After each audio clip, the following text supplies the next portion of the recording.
Very well played Saim Ayub, well done, exceptional talent माशाल्लाह, outstanding batting की है। 3 मैचेस 2 सेंचुरी साउथ अफ्रीका के अंदर सेना कंट्रीज में जाके चैलेंजिंग कंडीशंस में। पाकिस्तान ने साउथ अफ्रीका को 3-0 वाइट वॉश किया है।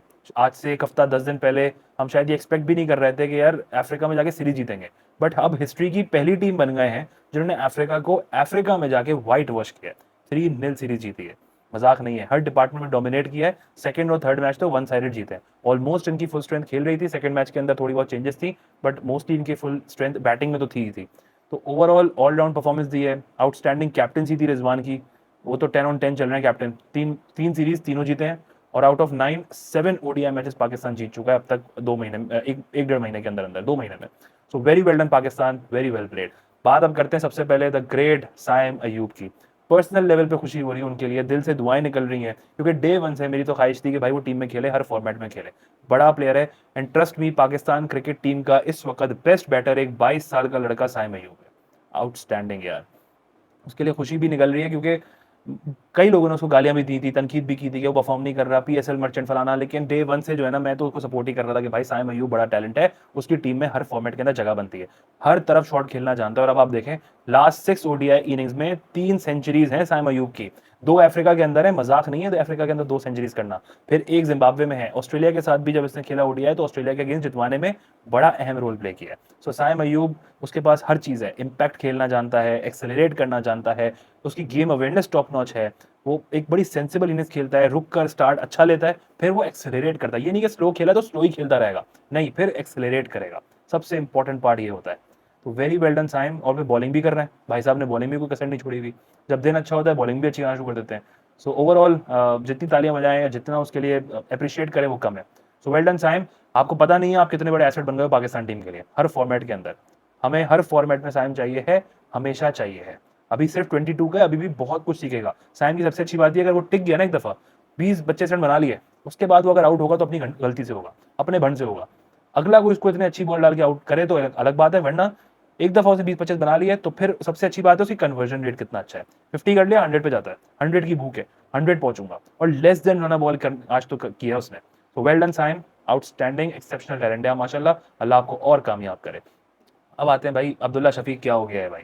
मैं अभी भी कहूंगा, वो मेरा, मुझे बहुत पसंद है वो अब्दुल्ला। देखें, किताबें अक्सर पढ़ जाती हैं, आपने किताबों की बाइंडिंग करनी होती है, तो वो भी एक किताबी प्लेयर है, हो जाएगा ठीक। वो कहीं फंस रहा है, टेक्निकल फ्लॉज आ रहे हैं, बल्ले और पैड के बीच में इतना बड़ा उसका गैप आ जाता है, फिर उसका हेड ब्लॉक हो जाता है, बैक फुट पे चला जाता है, डिफेंसिव हो गया है, कोई उसका बैठे, मसले रिजॉल्व हो जाएंगे। बट अब्दुल्ला अगेन, मैं नहीं चाहता वो हिस्ट्री बन जाए। वो आपका एक बड़ा इंपॉर्टेंट टैलेंट है, स्पिन को खेलना जानता है, फास्ट को खेलना चाहता है। अब्दुल्ला शफीक देखिए, याद रखें, वो प्लेयर है जिसने आईसीसी इवेंट के अंदर ना हाईएस्ट टोटल चेस करवाया है। 340 350 जो चाहिए था श्रीलंका के अगेंस्ट हैदराबाद के अंदर इंडिया के वर्ल्ड कप में, वहां पे उसने बड़ी इंपॉर्टेंट टाइम पे टच क्लिक किया था और 100 मारी थी, याद है श्रीलंका के। तो जो आईसीसी इवेंट में चेस करने के प्रेशर में आपको मैच जिताते ना हाईएस्ट रन चेस पे, वो भी तब जब आपकी टीम बैठी हुई हो, तो वो बंदा बड़ा अच्छा टैलेंट होता है। मैं नहीं चाहता वो हिस्ट्री बने, वो आपके पास अभी भी स्क्वाड में होना चाहिए, भले तीसरा ओपनर हो, बट होना चाहिए। आई फील कि उसके साथ कोई बैठेगा, उसके मसले को हल करने की कोशिश करेगा, वो मेंटली कहीं ब्लॉक है, वो ठीक करने की कोशिश करेंगे, वो कम बैक करेगा, और वो जरूर करेगा इंशाल्लाह। एक बड़ा इंपॉर्टेंट प्लेयर है वो। अब आते हैं सबसे इंपॉर्टेंट पे, बाबर आजम एंड रिजवान। देखें, बेशक बैक टू बैक 50s किए बाबर आजम ने, और कई लोग इसमें बुरा भी मानेंगे, but in reality Babar Azam ने एक typical old school of thought innings खेली है। वेरी सॉरी टू से, 70 बॉल्स 50 पिछले मैच में, 70 बॉल्स 50 इस मैच में। प्रॉब्लम बाबर आजम के साथ क्या है, उनकी एक्सेलरेशन नहीं है। आज डेड रबर था, आज कोई प्रेशर नहीं था सेकंड इनिंग्स का, रन चेस का फर्स्ट इनिंग्स थी, आराम से उन्होंने टाइम लिया अपनी 50 की। मसला मुझे ये नहीं 50 बड़ा टाइम लेके की, मसला ये है कि फिर एक्सेलरेट क्यों नहीं करते, जब जरूरत होती है आप चार्ज क्यों नहीं करते। बाबर रिजवान का प्रॉब्लम ये है कि उन्होंने तय कर लिया कि हम गेम को डीप लेके जाएंगे, हमसे पहले वाला चार्ज करे, हमारे बाद वाला चार्ज करे, हम रिस्पॉन्सिबिलिटी नहीं लेंगे। इन लोगों का प्रॉब्लम ये सबसे इंपॉर्टेंट। बाबर आजम 70 बॉल 50 कर रहे हैं, लेकिन उसके बाद एक्सेलरेट नहीं करेंगे। अपने रन बना लिए, रैंकिंग्स को बेहतर कर लिया, साल का एंड कर लिया नंबर 1 होने बैट्समैन के तौर पे, एक और बड़ी अचीवमेंट हो गई। लेकिन जहां टीम को जरूरत होगी वहां पे बाबर आजम पीछे हट जाते हैं। रन चेज में अभी तक उन्होंने कोई इंपॉर्टेंट रोल अपना प्ले नहीं किया, जहां पे वो अपनी रिस्पॉन्सिबिलिटी से जितवा रहे हो, वो खुद स्टैंड लेके जितवा रहे हो उन्हें। प्रॉब्लम ये है, आप कब एक्सेलरेट करोगे। देखिए, हर मैच में साइम सेंचुरी नहीं मारेगा, हर मैच में आके कामरान गुलाम 30 बॉलों पे 60 नहीं बनाएगा। आपको भी अपने एंड से 30-35 रन एक्सेलरेट करने होंगे कि ठीक है, आपने 70 बॉलों पे 50 किए, अब 80 बॉलों पे आप 75 कर लो, मतलब अगले 25 रन आप 10 बॉलों पे कर लो, 15 बॉलों पे कर लो। ये एक्सेलरेशन कब आएगी, ये सेंस ऑफ रिस्पॉन्सिबिलिटी बाबर भाई में कब आएगी, रिजवान में कब आएगी। रिजवान अगेन आज उन्होंने थोड़ा बहुत रन बॉल खेला है, बट पहली 15 बॉलों पे 4 रन, ये कब खत्म होगा? आपको चाहिए है, देखिए कभी कभी ना, अब जैसे अभी ना हब्स का मौसम है, अफ्रीका में गर्मी है, ऐसे टाइम पे साइम अयूब ने 90 बॉल्स खेली है, आप दूसरे एंड से प्रेशर जनरेट कर रहे हो, साइम प्रेशर अच्छा एब्जॉर्ब कर रहा है, वो खुद रिस्पॉन्सिबिलिटी से खेल रहा है, उसकी गेम अवेयरनेस अच्छी है, बट अगेन आप अपनी तरफ से जब डेड स्लो कर देते हैं ना, तो अगला बंदा एडेड प्रेशर के साथ खेलता है, कई दफा फिर वो फेल भी हो जाता है इस चक्कर में कि यार मैंने मारना है, मैंने हिटिंग करनी है, नहीं भाई साइम ने अच्छा खेल लिया, अब साइम थोड़ा सा रिलैक्स करे, आप चार्ज कर लें। आप कब करेंगे? बाबर और रिजवान कब रिस्पॉन्सिबिलिटी से उठकर खेलेंगे, यार हम चार्ज कर रहे हैं, तुम संभाल लो विकेट एक एंड पे खड़े होके, कभी तो दूसरे को रिलैक्स करने दें। नहीं, आपने रिलैक्स करना है, अगला आके 50 बॉलों पे जो है 100 मारे, अगला आके 20 बॉलों पे 50 मारे, नहीं, दिस इज नॉट फेयर। बड़े प्लेयर का ना काम ये होता है, फॉर एग्जांपल इंडिया पाकिस्तान का मैच होगा, एडेड प्रेशर होगा, साइम अयूब के लिए पहली दफा होगा कि एक बड़े आईसीसी इवेंट में इंडिया को फेस करना है, वहां पे अगर अर्ली विकेट गिर जाए कोई एक, साइम और बाबर खेल रहे हैं, बाबर से आप एक्सपेक्ट कर सकते हैं कि वो चार्ज कर ले इंडियन बॉलर्स को और साइम अयूब थोड़ा सा रिलैक्स करके खेलें, क्योंकि वो यंग है, पहला मैच खेल रहा होगा इंडिया के साथ बड़े इवेंट में।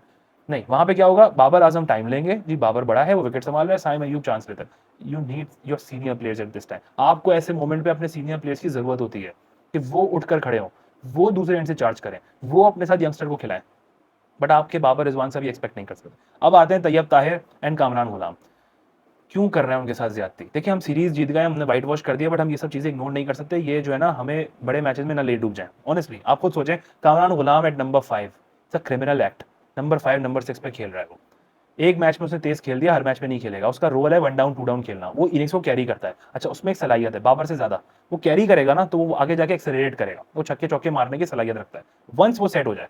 देखिए आज भी वो उसी इंटेंट से खेलने आया कि पहली बॉल पे छक्का मारूंगा, मैं समझता हूँ इंटेंट बहुत पॉजिटिव है, लेकिन वो उस टाइप का, उस नेचर का प्लेयर ही नहीं है ना, वो क्यों मारे पहली बॉल पे? आपने उसको गलत रोल दे दिया है कि भाई 40 ओवर दोनों भाई खेलेंगे, वही टी20 वाली हरकत के 10-12 ओवर बाबर रिजवान खेल रहे हैं, सब फिनिशर बन जाए। यही चीज ओडीआई में होती है भाई, मिडिल ओवर्स ये दोनों खेल लेंगे, डेथ ओवर्स में आगे हिटिंग हो जाए, ऐसा नहीं हो सकता। तो कामरान गुलाम के साथ गलत कर रहा है, तैयब ताहिर को नंबर 7 पे बैटिंग दे रहा है, बॉस नंबर 4 का प्लेयर है वो, 2 डाउन बैटिंग करता है, जिसने अपने करियर में डोमेस्टिक में परफॉर्मेंसेस ही ऊपर दिए हैं, आप उसको नीचे खिला रहे हैं। यार इरफान नियाजी है नीचे खेलने वाला player, you need someone like Irfan Niazi at number 7, आपको तेज स्ट्राइक करने वाला प्लेयर चाहिए, एक ऐसा प्लेयर चाहिए जिसमें आप, जिस प्लेयर को रख के आप ऑपोजिशन के अंदर खौफ पैदा करें। मैं कंपेयर नहीं कर रहा, बट आफरीदी रजाक, आफरीदी का लोगों को पता था कि यार डक पे आउट होगा, लेकिन खौफ था, वो चल गया तो गेम ले जाएगा, वो डर था आफरीदी का हर किसी के अंदर, आपने वो डर पैदा करना है, ऐसा प्लेयर लेकर आना है। अभी आपके पास कोई फिनिशर नहीं है, देखें इरफान नियाजी एक दिलेर बंदा है, उसकी रिस्ट पावर गेम्स अच्छी है, उसकी हिटिंग एबिलिटी अच्छी है, यार सीख रहा है, साइम को भी टाइम लगा है ना, लगेगा टाइम, क्यों गालियां देनी है, क्यों ड्रॉप करना है इरफान नियाजी को? खेलने दो, मौका दो उसको, रन दो एक लंबा, खेलेगा यार, बनाएगा रन, बट उसकी जगह किसी ऐसे प्लेयर को खिलाना जिसका नंबर ही नहीं है, तो ज्यादती उस दोनों के साथ हो रही है, एक उसको ना मौका देके, दूसरा गलत नंबर पे गलत प्लेयर को खिला के। तैयब ताहिर नहीं है नंबर 7 का प्लेयर, न्याजी है, न्याजी को आप खिलाएं, रजाक आफरीदी जैसा टाइप का प्लेयर बनेगा, फिनिशर रोल दें उसको, वो करेगा फिनिशिंग। अब ओवरऑल आज की अगर हम बैटिंग अपनी देखें पूरे 7 बैट्समैन की, सबसे कम स्ट्राइक रेट ना एक ही बंदे का है, वो छोड़ दें अब्दुल्ला शफीक को, डक पे आउट हो गए, एक ही प्लेयर का है। एंड ट्रस्ट मी, बड़े मैचेस में आपको एक बार फिर अगर कोई मरवाएगा ना, तो या तो बाबर मरवाएंगे या रिजवान मरवाएंगे। देखिए साइम हर मैच में नहीं परफॉर्म करेगा, ऊपर से आउट हो जाए, 1 down Babar 2 down Rizwan, Rizwan number 4 का प्लेयर नहीं है, कामरान गुलाम मैक्स नंबर 4 खिलाया उसको, रिजवान अगर नंबर 4 पे आते हैं, बाबर अगर स्ट्राइक रेट से खेलते हैं, ये दोनों आपको गेम में ले डूबेंगे। क्यों? क्योंकि ये अपना इनिंग्स को डीप लेके जाएंगे, 40 ओवर में 170-80 बनाएंगे, फिर अगले को बोलेंगे अगले 10 ओवर में बनाओ 100-125 रन, 125 रन बनाओ, सबको फिनिशिंग रोल दे दो। ये आपकी जो है ना गेम पूरे तरीके से डेड कर देगा। आज भी सबसे स्लो स्ट्राइक रेट एक ही बंदे का है। अब ये किसी को बुरा लगे, किसी को अच्छा लगे, बट ये एक रियलिटी है कि ना उनमें इम्पैक्ट है, इम्पैक्ट इनिंग्स खेलने की सलाहियत नहीं है, प्लस वो एक्सेलरेशन जानते नहीं है। बाबर आजम में नहीं है एक्सेलरेशन करने की सलाहियत, और आज मॉडर्न डे के अंदर जो सबसे बड़ी नीड है ना आपकी, वो यही है, बन जाए भले नंबर 1, बट एक्सेलरेशन नहीं है, आप कुछ नहीं है।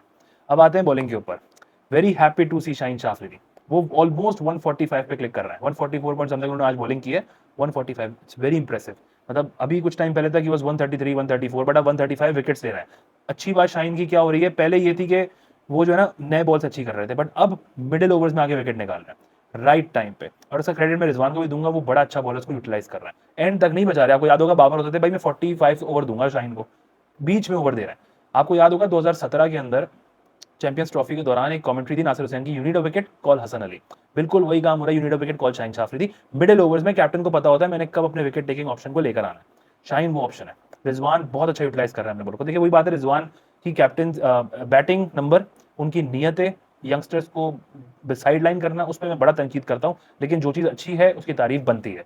रिजवान नो डाउट बहुत आउट क्लास कैप्टन है, यूटिलाइजेशन बॉलर्स की बहुत अच्छी करते हैं, इसी तरह शाहीन को अच्छा यूटिलाइज कर रहे हैं। अच्छा, Naseem Shah again very very impressive, वो अपना रिदम वापस पकड़ रहा है, अच्छी बॉलिंग करते हुए नजर आए, जोश में नजर आ रहे थे और बड़े राइट टाइम पे क्लिक कर रही है पूरी टीम, अच्छी बात ही है। और सबसे बड़ा प्लस पॉइंट जो मैं समझता हूँ इन तीनों सीरीज का, ऑस्ट्रेलिया, अफ्रीका और जिम्बाब्वे, इन तीनों सीरीज का सबसे बड़ा प्लस पॉइंट मेरी नजर में वो है आपके विकेट टेकिंग स्पिनर्स। स्पिनर्स वापस आ गए भाई हम शादाब और नवाज के टॉर्चर से और ट्रोमा से बाहर निकल गए हैं। सुफियान मुकीम डेब्यू पे 4 विकेट ले गए आज, वो टी20 में ऑलरेडी परफॉर्म कर रहे थे, ओडीआई में भी डेब्यू करके विकेट ले गए। अबरार कंसिस्टेंट परफॉर्मेंस दे रहे हैं। एक और बॉलर जैसी कोई बात नहीं कर रहा, सब भूल गए, उसको मैं याद रखूंगा, वो है फैसल अकरम। वो मैं समझता हूँ सुफियान से बेटर इस वक्त है ओडीआई के अंदर।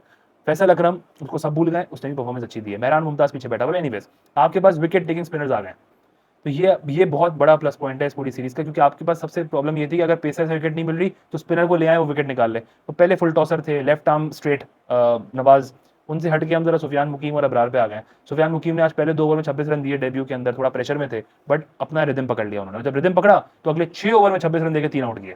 तो 52 रन का स्पेल कराया उन्होंने 8 ओवर में और 4 आउट किए। So very well done Sufiyan, जबरदस्त आपने बॉलिंग की है। फिर रिजवान की बात थोड़ी सी और कर लूंगा। रिजवान जो है वो अपनी कैप्टनसी बहुत अच्छी कर रहे हैं, उनकी यूटिलाइजेशन बॉलर्स की। आज उन्होंने साइम अयूब को अच्छा यूज किया, 10 ओवर करा दिया यार, और साइम अयूब ने विकेट भी ले ली, मिलर को आउट कर दिया। और मिलर को जो आउट किया उसमें सबसे बड़ा, जब जितना क्रेडिट साइम का है उतना ही क्रेडिट रिजवान का भी है। प्रेजेंस ऑफ माइंड, ऐसे पीछे उन्होंने देखा वो स्कूप करने जा रहा है तो फौरन वो पहले ही शिफ्ट हो गए वहां पर और उन्होंने कैच पकड़ लिया। सो रिजवान के रिफ्लेक्सेस, रिजवान की प्रेजेंस ऑफ माइंड, हाजिर दिमागी, आउटस्टैंडिंग। कैप्टनसी तो है ही उनकी अच्छी। बस अभी भी एक दो कंसर्निंग जो पार्ट मुझे लग रहे हैं, देखें ओवरऑल अगर हम देखें हमारी टीम क्लिक कर रही है, हमारी टीम रिदम में आ रही है राइट बिफोर चैंपियंस ट्रॉफी, जो कि बड़ा प्लस पॉइंट है। लेकिन 3 कंसर्निंग पार्ट जो मुझे लगते हैं, सबसे पहले बाबर आजम, उनका स्लो स्ट्राइक रेट से खेलना आपको बड़े मैच में मरवाएगा। हमें उनकी अपनी सेल्फिश 50-70 रन से कुछ नहीं मिलना, ट्रस्ट मी। रिजवान नंबर 4 पे, उनकी वहां पे नीयत अगर साफ हो जाए, वो कामरान को ऊपर भेज दें, खुद नीचे आ जाए, तो ये हमारे लिए एक बहुत इंपॉर्टेंट स्टेप होगा। तो ये भी एक बड़ा प्रॉब्लम है, ये दूसरा कंसर्निंग पार्ट है। तीसरा, messed up middle order. Kamran Ghulam, Tayyab Tahir, Salman Ali Agha, Rizwan, ये 2 डाउन से 5 डाउन जो है ना, ये आपके बहुत पैथेटिक नंबर्स हैं, मेस्ड अप हैं। ये सबसे इंपॉर्टेंट टाइम होता है अगर आपकी अर्ली विकेट गिर जाए। तो आपके एक जैसे प्लेयर्स हैं सारे खेलने वाले, और आपने सबको एक साथ रखा हुआ है, कोई फिनिशर रोल आप किसी को दे नहीं रहे सेट करने के लिए।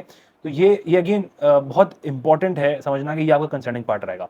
एक और चीज़ ये कि 5वां बॉलर अभी भी हमारे पास नहीं है। आगा और साइम अयूब हर मैच में, अगेन मैं फिर कह रहा हूँ, पहले मैच में आगा ने 4 आउट किए थे, मैंने उस टाइम पे वीडियो में कहा था कि आगा आपसे हर मैच में ऐसी बॉलिंग नहीं कराएंगे। सेकंड मैच में 71 रन दिए, इस मैच में कोई खास ओवर नहीं। तो ये अगेन एक प्रॉब्लम है, आप हर मैच में आप पार्ट टाइमर पे ट्रस्ट नहीं कर सकते, आपके पास 5th बॉलर मिसिंग है। आईसीसी इवेंट में आप 4 बॉलर्स के साथ जाएं और बाकी 2 part timers, big time haunt करेगा आपको। तो ये आपको समझना होगा कि बाबर आजम का प्रॉब्लम उनके पास एक्सेलरेशन नहीं है, रिजवान का प्रॉब्लम कि वो नंबर 4 पे खेल रहे हैं, मेस्ड अप मिडिल ऑर्डर, और नंबर 5 का बॉल, नंबर 5 5th बॉलर। ये 3-4 प्रॉब्लम्स हैं जो मुझे अभी भी कंसर्निंग पार्ट लग रहा है। बेशक हम सीरीज जीत गए, व्हाइट वॉश हो गए, बहुत खुशी की बात है, पहली दफा अफ्रीका को किसी ने व्हाइट वॉश किया, but again in concerning part के साथ ये आई होप मैं गलत साबित हो जाऊं, बट ये बिग टाइम हॉन्ट करेगा। Let's hope for the best इंशाल्लाह, and many congratulations to everyone that Pakistan जो है साउथ अफ्रीका के साथ सीरीज जीता, ऑस्ट्रेलिया के साथ सीरीज जीता, और 3 आउट ऑफ 3 ओडीआई सीरीज में चल रहा है। So good luck for test series, and congratulations for ODI series.